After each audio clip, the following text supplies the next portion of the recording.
సామాజికవేత్త వితరణశీలి బాదం మాధవరావు 87వ జయంతి వేడుకలను పిఠాపురం శ్రీ సూర్యారావు విద్యానంద గ్రంథాలయంలో పీఠికాపుర సాహితీ కళావేదిక ఆధ్వర్యంలో ఘనంగా నిర్వహించారు. కార్యక్రమానికి గ్రంథాలయ కార్యదర్శి కొండపూడి శంకర్రావు అధ్యక్షత వహించగా తెలంగాణ రాష్ట్ర భాషా సంస్కృతి శాఖ డైరెక్టర్ మహబూబ్ నగర్ జిల్లా అడిషనల్ కలెక్టర్ డాక్టర్ ఏనుగు నరసింహారెడ్డి ముఖ్య అతిథిగా హాజరయ్యారు.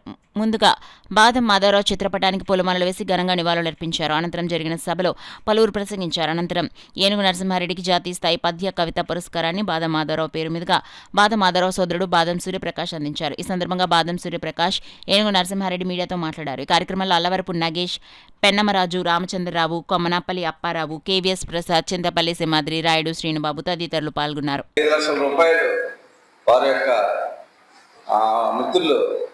కంచెల రాంబాబు గారి దగ్గర నుంచి ఈ నిర్మాణాన్ని ఇమీడియట్గా కొనసాగించమని చెప్పేసి వారు ఆర్డర్ చేయడం, తర్వాత మున్సిపాలిటీలో దానికి సంబంధించినటువంటి పర్మిషన్ తీసుకుని ఈ నిర్మాణం చేపట్టడం జరిగింది.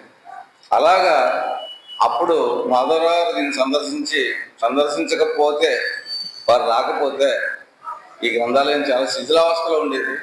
ఇది మరొక 100 సంవత్సరాల పాటు మాధవరావు పేరు మీద బ్రహ్మాండంగా నడుస్తుందని చెప్పేసి ఈ సందర్భంగా తెలియజేసుకుంటూ, ఇప్పటికీ కూడా అనేక కార్యక్రమాలతోటి పిఠాపురానికి ఒక సెంట్రల్ పాయింట్గా ఉండి చాలా చక్కగా నడుస్తుంది. ఎందుకంటే కన్నడకు పుట్టినీళ్ళు బాదం మాధవరావు గారు గౌరవ చెప్పాలి. ఒకసారి కాకినాడ అవకాశం ఉన్నప్పుడు కాకినాడ వెళ్ళి చూద్దాం. అందరూ కూడా చాలా చక్కటి శిల్పాలు. ఎందుకంటే ఆయన ఎక్కడి నుంచి ఎలా తెచ్చారో తెలియదు, కానీ అవి చూస్తుంటే మనసు చాలా ఆహ్లాదకరంగా ఆనందంగా ఉంటుంది. ఈ సభా వేదిక ద్వారా వారి తమ్ముడి గారిని ఒకటే కోరుకుంటున్నాం, అది ఒక మ్యూజియం చేస్తే, బాదం మాధవరావు గారు కళలకు సంబంధించి ఒక మ్యూజియం చేస్తే పిల్లలందరికీ కూడా చక్కటి అవకాశాలు ఇచ్చినట్టు అవుతుంది.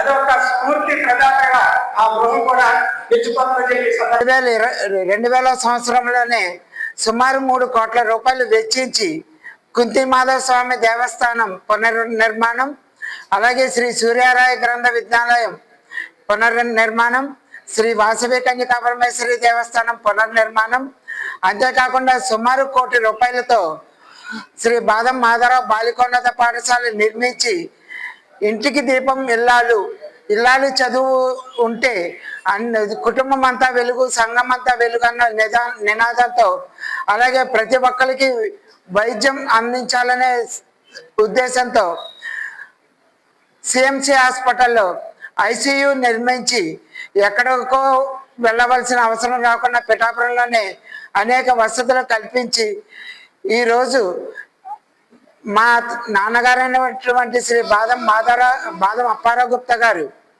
హరికథలను పోషించడంలో, కళలను ప్రోత్సహించడంలో మా అందరికీ ఒక మార్గం ఏర్పరిచి ఆయన ఆశయాలకు ఆలోచనగా నడవమని అభ్యుదయ ఫౌండేషన్ ట్రస్ట్ మా అందరినీ సభ్యులుగా నియమించారు.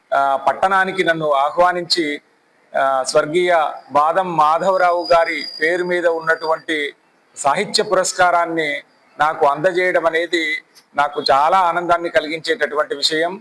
వారు చేసినటువంటి సాహిత్య, సామాజిక, విద్యాపరమైనటువంటి సేవలన్నింటినీ నేను నిజంగా నిన్నటి వరకు తెలియని వాడిని ఈరోజు వక్తల ప్రసంగాలలో వారు చేసినటువంటి సామాజిక సేవలను, సాహిత్య సేవలను వారు చెబుతుంటే విని, అంతటి మహానుభావుడి పేరును నా పేరు పక్క రాసుకోవడానికి ఒక అవకాశం కలిగించినటువంటి ఈ అవార్డును నేను అమితంగా ప్రేమిస్తున్నాను.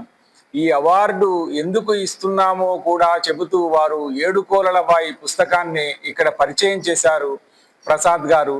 ఆ ఏడుకోలలబాయి పుస్తకం కూడా బాదం మాధవరావు గారు ఈ సమాజాన్ని సంస్కరించాల్సినటువంటి అవసరాన్ని ఎట్లా నొక్కి చెప్పారో ఒక కవిగా నేను ఆ పద్యాలలో అట్లా నొక్కి చెప్పాను కాబట్టి ఆయన పురస్కారాన్ని మీకు ఇస్తున్నామని చెప్పారు.